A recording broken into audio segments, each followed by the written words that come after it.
ఆకాష్, ఐశ్వర్య ఒకరినొకరు కౌగిలించుకుని ఉండడం చూసి వెనకాలే వచ్చిన టాక్సీ డ్రైవర్ కోపంగా హారన్ కొట్టాడు. వాళ్ళు ఇద్దరూ లోకం మరిచి మరీ రోడ్డు మీద కౌగిలించుకుని ఉన్నారు. రొమాంటిక్ వెదర్ ని ఎంజాయ్ చేస్తున్న ఇద్దరిని ఆకాష్ కోపంగా చూశాడు. ఐషు కౌగిల్ని విడిచిపెట్టి వెనక్కి వచ్చి టాక్సీ డ్రైవర్ ని కొట్టేసేలా చూశాడు ఆకాష్. టాక్సీ డ్రైవర్ కూడా ఏమాత్రం భయపడకుండా, ఏంటి అలా చూస్తున్నావు? ఇదేమైనా పార్క్ అనుకుంటున్నారా, లేక బెడ్రూమ్ అనుకుంటున్నారా రొమాన్స్ చేసుకోవడానికి? మీకు వేరే ప్లేస్ దొరకలేదా అని సీరియస్ గా అన్నాడు. అతను అలా అనేసరికి, ఏం డ్రైవర్ సాబ్, ఒళ్ళు ఎలా ఉంది అని కార్ అద్దం మీద చేయిపెట్టి కోపంగా అన్నాడు ఆకాష్. ఆకాష్ బెదిరింపులకు డ్రైవర్ కాస్త భయపడిపోయాడు.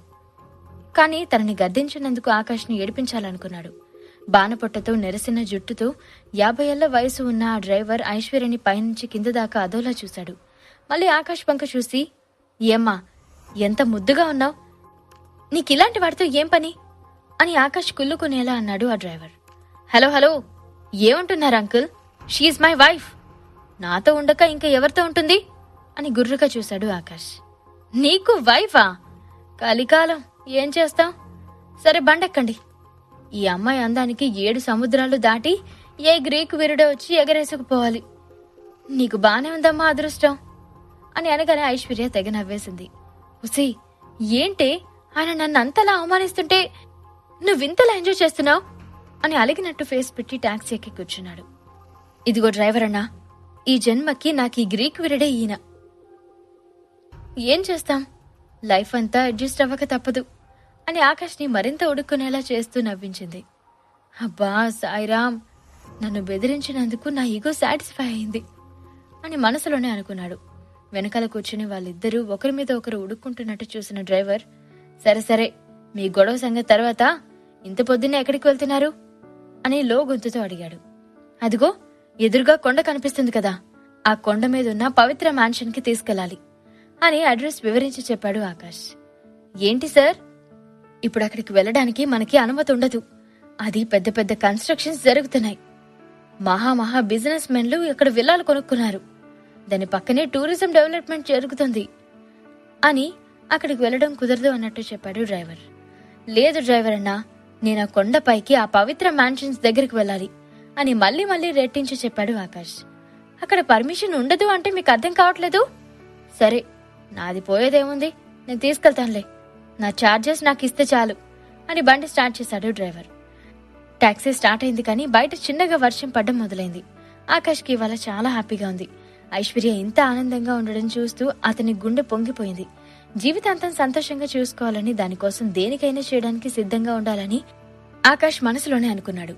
ఇంతలోనే డ్రైవర్ కొండ భాగానికి చేరుకుని టాక్సీ పైకి తీసుకెళ్తున్నాడు. బయట ఇంకా వర్షం పెరిగింది. రొమాంటిక్ వెదర్ కి ఏదో మిస్ అవుతుంది అని అనుకుంటూ ఉండగానే టాక్సీ డ్రైవర్ ఇళయరాజా పాట ప్లే చేశాడు. అనే పాట ప్లే అవగానే ఆకాష్, ఐశ్వర్యాలు ఒకరి ముఖాలొకరు చూసుకున్నారు. మన డ్రైవర్ అన్న ఏదో తేడా అనుకున్నా కానీ మంచి టేస్ట్ ఉన్నవాడే అని ఆకాష్ ఐశ్వర్య కళ్ళలోకి చూస్తూ అన్నాడు. ఇద్దరు ఇళయరాజా పాటను ఆస్వాదిస్తూ బయటపడుతున్న వర్షం ఎంజాయ్ చేస్తున్నారు. సార్, ఇంతకీ పవిత్ర మ్యాన్షన్స్ దగ్గర ఎవరింటికి వెళ్తున్నారు అని అడిగాడు డ్రైవర్. ఐశ్వర్యకి పవిత్ర మ్యాన్షన్స్ లో తన కోసం ప్రత్యేకంగా కట్టించిన ఇంటిని గిఫ్ట్ గా ఇద్దామనుకున్నాడు. ఆ విషయం ముందే చెప్తే సర్ప్రైజ్ ఏముంటుంది, కానీ డ్రైవర్ అలా అడిగేసరికి ఇరికాటంలో పడిపోయినట్టుగా ఆలోచించాడు. ఆకాష్కి ఏమని సమాధానం చెప్పాలో అర్థం కాలేదు. డ్రైవర్ మళ్లీ వెనక్కి తిరిగి, సార్ మిమ్మల్ని అడిగేది, ఎవరింటికి వెళ్తున్నారు అని గట్టిగా అడిగాడు. అతను అలా అడిగేసరికి కాస్త కోపంగా,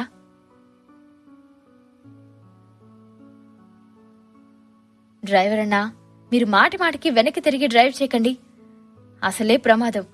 ముందు మీరైతే పైకి పోనివ్వండి, నేను చెప్తాను అని ఆన్సర్ చేశాడు ఆకాష్. సార్, పైకి షికారు కోసం అయితే వెళ్ళకండి, ముందే చెప్తున్నాను, ఆ తర్వాత నాకిబ్బంది మీకిబ్బంది అని టెన్షన్ పడుతూ అన్నాడు డ్రైవర్. ఇక చెప్పడం తప్పదన్నట్లుగా ఆకాష్ తన చెవి దగ్గరికి వెళ్లి, పైన ఒక విల్లా కొనాలని అనుకుంటున్నాను, అందుకే ఒకసారి చూసి రావడానికి వెళ్తున్నాం అని మెల్లగా చెప్పాడు. ఏంటి, పైన ఇల్లు కొంటున్నారా? అది పవిత్ర మ్యాన్షన్ ఎస్టేట్ లో మీరిల్లు కొనుక్కుంటున్నారా? చాలా ఆశ్చర్యంగా ఉంది అని ఆకాష్తో అన్నాడు. నేనక్కడే కొనబోతున్నాను అని అంతే స్థిరంగా చెప్పాడు ఆకాష్. ఆకాష్ డ్రెస్ చూసి మిడిల్ క్లాస్ కుర్రాడ్లా కనిపించాడు డ్రైవర్కి. సార్, మీరు చాలా పెద్ద తప్పు చేస్తున్నారు. ఇది చాలా ఖరీదైన ప్లేస్. పక్కనే టూరిజం ప్రాజెక్ట్ కూడా నడుస్తుంది. అది కూడా మిత్ర కంపెనీస్ వాళ్ళు దాన్ని డెవలప్ చేస్తున్నారు. అంటే అక్కడ భూమి ఎంత ఖరీదుగా ఉంటుందో అర్థం చేసుకోండి. ఇక్కడ కొన్న 1 సెంటు భూమితో బయట 15 ఎకరాల భూమి దొరుకుతుంది. అనవసరంగా తొందరపడి నిర్ణయం తీసుకోకండి. కొండ దిగువ భాగాన కూడా ఎంతో విలువైన భూములున్నాయి. బ్రహ్మాండమైన రేటుకు అమ్ముడుపోతాయి. అందుకే ఆలోచించి నిర్ణయం తీసుకోండి సార్. మీ మంచిగా చెప్తున్నాను అని డ్రైవర్ ఆకాష్కి భూమి గురించి హితోపదేశం చేశాడు. ఆకాష్ విని ఊరుకున్నాడు గాని ఎలాంటి సమాధానం చెప్పలేదు. అతను డబ్బు కోసం ఏమీ చూడట్లేదు. ఐశ్వర్యకి గిఫ్ట్గా ఇవ్వాలని నిర్ణయించుకున్నాడు కాబట్టి ఇక్కడ ఇంటిని కొనాలని ఫిక్స్ అయ్యాడు.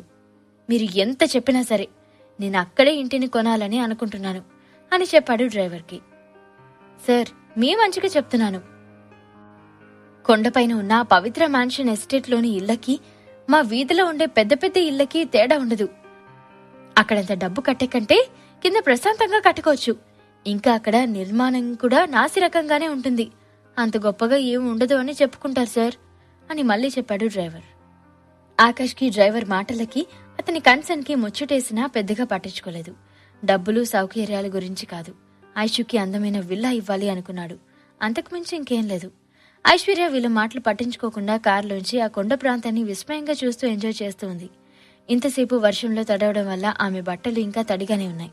ఆమె ఇంకా చలికి వణుకుతూనే ఉండేసరికి ఆకాష్ వెంటనే స్పందించి తన వెంట తెచ్చుకున్న బ్యాగులో ఒక జాకెట్ తీసి ఆమె ఒంటి మీద కప్పాడు. ఆ జాకెట్ ని కప్పుకుని దగ్గరికి ఆనుకుంటూ ఆకాష్ భుజం మీద తలవాల్చింది ఐశ్వర్య.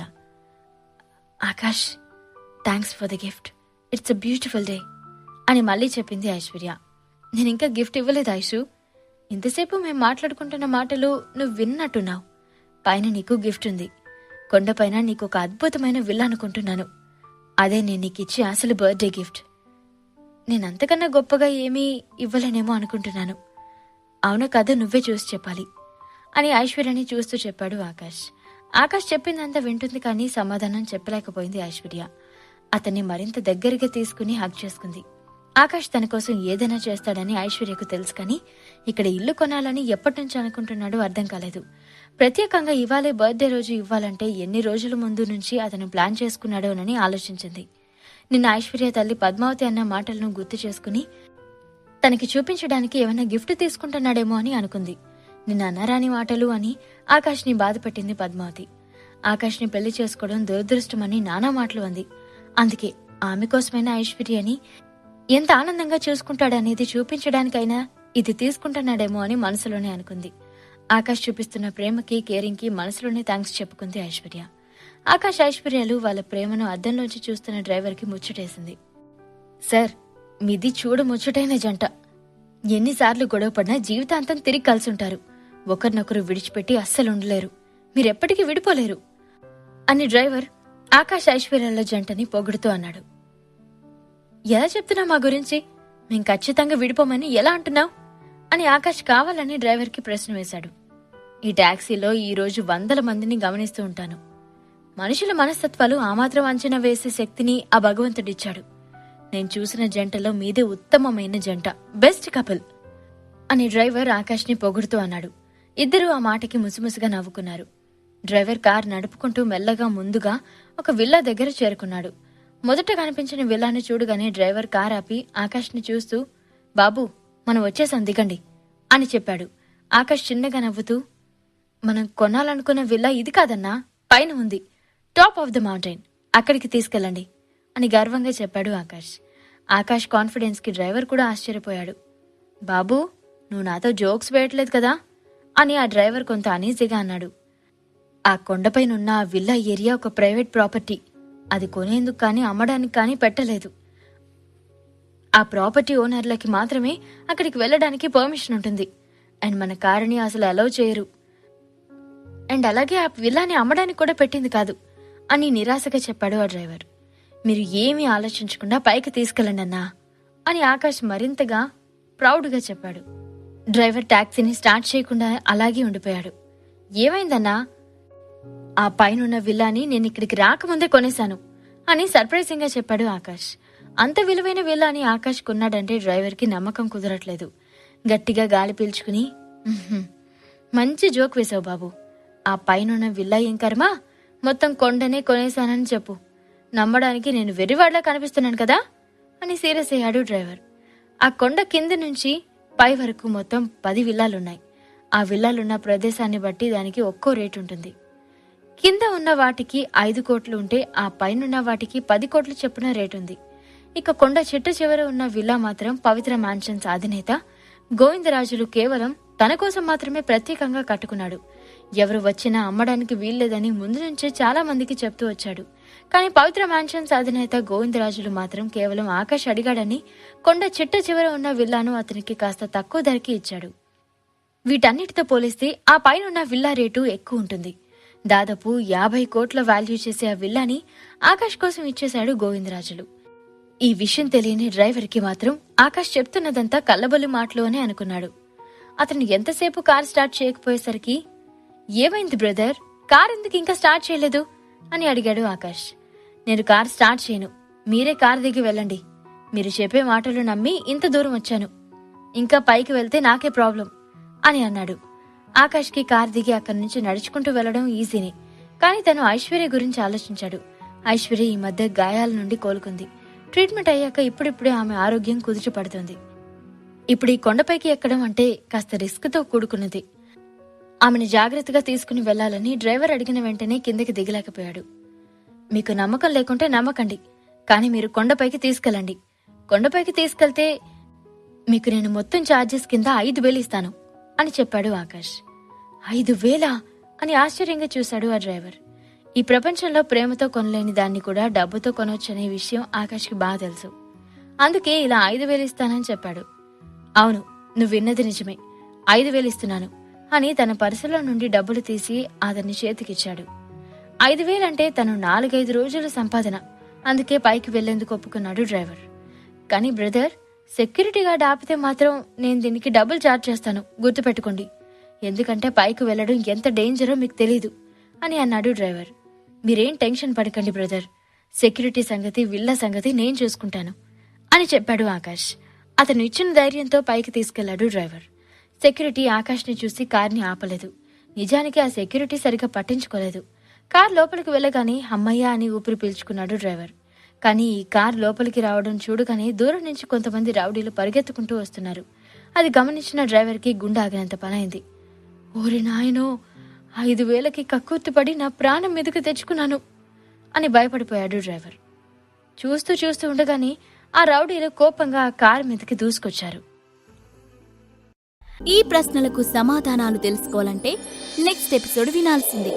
క్రింద ఇచ్చిన లింక్ ని క్లిక్ చేసి పాకెట్ ఎఫ్ఎం యాప్ ని ఇన్స్టాల్ చేసుకోండి. Stay tune to pocket FM.